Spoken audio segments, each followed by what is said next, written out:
to get into this Chris Jones discussion because, to be honest with you, it was brought up. I know the heavyweights kind of spoke on it, but we never really spoke on it because, to be honest with you, I didn't really see a path it gets done.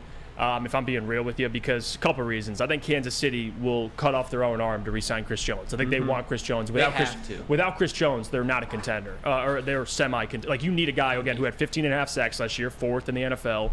He wrecks games. And now, especially losing Frank Clark, who, in the playoffs, is money.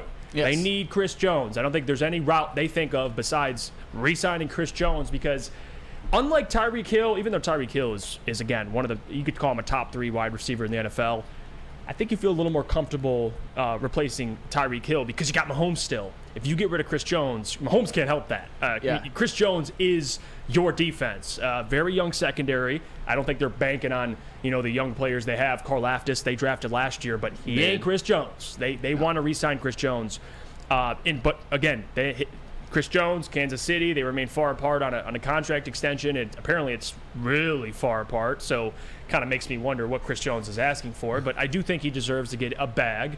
And if you talk about teams that are qualified to be in this race, not that it's the same thing, but with the Red Wings and Alex DeBrincat, with a guy like that who's going to need to be paid, and you need assets to get him, there's not too many teams, Sam, that can enter that conversation. I think if Chris Jones said, hey, I want to be traded, I think the Lions are one of the teams that are most qualified with the assets they have to trade and the money they have to pay them. I mean, you guys mentioned it before. I don't think there's any chance that Chris Jones leaves the Kansas City Chiefs because you can argue that during this Super Bowl run, you can make an argument, I'm not saying that you're going to win it, that Chris Jones was their second most important player. Especially in the AFC Championship game. I mean, he made that big sack on Joe Burrow. After Joe Burrow earlier on in the drive converted that back-breaking, at the time what seemed like a back-breaking, I think 3rd and 14, Chris Jones wrecked that. If it wasn't for him, Joe Burrow and the Cincinnati Bengals probably go down and score, and they play in the Super Bowl, and they maybe win, and we have to have the Joe Burrow and Patrick Mahomes discussions, and I would be very, very upset.